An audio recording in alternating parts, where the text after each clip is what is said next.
Mass hero అనగానే ఒక kind of attire మనకు మైండ్లో మెదులుతూ ఉంటుంది. అంటే ఆ హీరో ఎలా ఉండాలి, మాస్ లుక్ అంటే ఎలా ఉంటుంది, ఒక షర్ట్ కానీ ప్యాంట్ కానీ కాస్ట్యూమ్ దగ్గర నుంచి మాస్ హీరోని ఎలివేట్ చేసే అంశాలు చాలా ఉంటాయి. కొన్నాళ్ళుగా చూసుకుంటే మనకి మాస్ హీరో అనగానే లుంగి ఎగ్గట్టడం, ఆ కింద గల్ల లుంగి ఎగ్గట్టడం, గల్ల చొక్కా వేసుకోవడం, ఆ కింద నిక్కర్ ఏదో కనిపించడం, ఇలాంటివి మనం చూస్తున్నాం. అట్లా లుంగి ఎగ్గట్టి నిక్కర్ కింద కనపడి నోట్లో బీడీ పెట్టుకొని మెగాస్టార్ చిరంజీవి ఈ పేటకు నేనే మేస్త్రి అంటే విజిల్స్ కొట్టారు ప్రేక్షకులు. ఆ రేంజ్ ఊరమాస్ అనేది మళ్ళీ ఆయనే ఘరానా మొగుడులో కూడా ఒక పాటలో కనిపిస్తుంది మనకు. ఆ కైండ్ ఆఫ్ మాస్ ఎలిమెంట్స్ అనేవి నిజంగా అన్ని వర్గాల ప్రేక్షకులను బాగా ఆకట్టుకుంటాయి.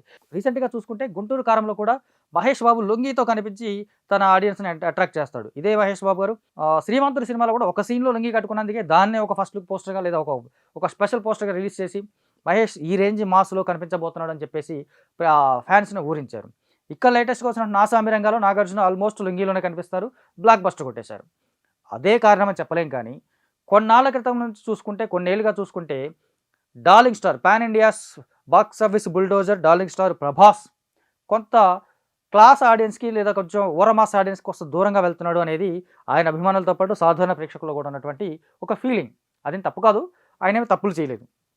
చూసుకున్నట్లయితే మనకు 'మిర్చి' గాని, అంతకుముందు 'రెబెల్' గాని, అంతకుముందు వచ్చిన సినిమాలు గాని, 'బాహుబలి', 'సాహో' మొదటగా తను ఏ ప్రేక్షకులనైతే ఆకట్టుకున్నాడో ఆ ప్రేక్షకులు కొంత దూరంగాను అంటే గెటప్ పరంగా ఓన్లీ గెటప్ పరంగా కోస్త అలా వెళ్తున్నాడని ఒక డిసప్పాయింట్‌మెంట్ ఉంది.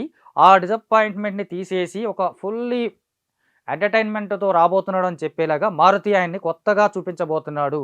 ఈసారి ప్రభాస్ కూడా లుంగీ ఎగ్గట్టాడు. అంటే బాక్స్ ఆఫీస్ మరోసారి షేక్ చేయబోతున్నాడా? యెస్. 'మారుతి ప్రభాస్ కాంబినేషన్‌లో' అనే సినిమా అన్నప్పుడే చాలామంది ఆశ్చర్యపోయారు. అది చాలా సైలెంట్‌గా షూటింగ్ పూర్తి చేసుకుంటూ వెళ్ళిపోతోంది. సంక్రాంతి సందర్భంగా ఈ సినిమాకి సంబంధించినటువంటి టైటిల్‌తో పాటు ప్రభాస్ ఫస్ట్ లుక్ పోస్టర్‌ని కూడా రిలీజ్ చేశారు. సర్ప్రైజింగ్‌గా ప్రభాస్ ఈ రేంజ్ మాస్‌లో కూడా ఫస్ట్ టైం కనిపిస్తున్నాడని చెప్పొచ్చు మనం నిజానికి. లుంగీ కట్టడం ఇలాగా. అంటే మనం నిన్ననే ఆయన్ని 'సలార్' లాంటి సినిమాలో ఒక హల్క్ లాగా చూసాం. బాగా మాస్ హల్క్ లాగా చూసాం. అలాంటి క్యాండిడేట్ సడెన్‌గా దిగేసి మంచి లుంగీ ఎగ్గట్టి మంచి ఎంటర్‌టైన్‌మెంట్ ఇవ్వబోతున్నాడు అనేలాగా ఈ పోస్టర్ కనిపిస్తోంది. ఫస్ట్ లుక్ పోస్టర్ నిజంగా ట్రెమెండస్ ఉంది. సూపర్బ్‌గా ఉంది. ఇక సినిమాకి టైటిల్ కూడా చాలామంది అనుకున్నట్టు 'రాజా డీలక్స్' కాకుండా 'ద రాజా సాబ్' అని పెట్టారు. ఇది ఇంకా బాగుంది. 'రాజా డీలక్స్' అంటే థియేటర్ పేరు మీదకి వెళ్ళిపోతుందేమో.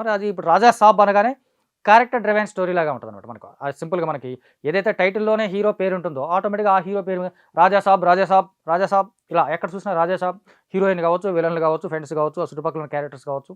ఆయన్ని రాజా సాబ్ అని ఎందుకంటారు అనే ఒక పాయింట్ అయితే ఉంటుంది కదా! ఆ పాయింట్ చుట్టూ చూసుకున్నట్టయితే ఖచ్చితంగా ఒక మంచి టైటిల్ లాగా దీన్ని చెప్పొచ్చు. సో, ఈసారి ప్రభాస్ ది రాజా సాబ్‌గా రాబోతున్నాడు.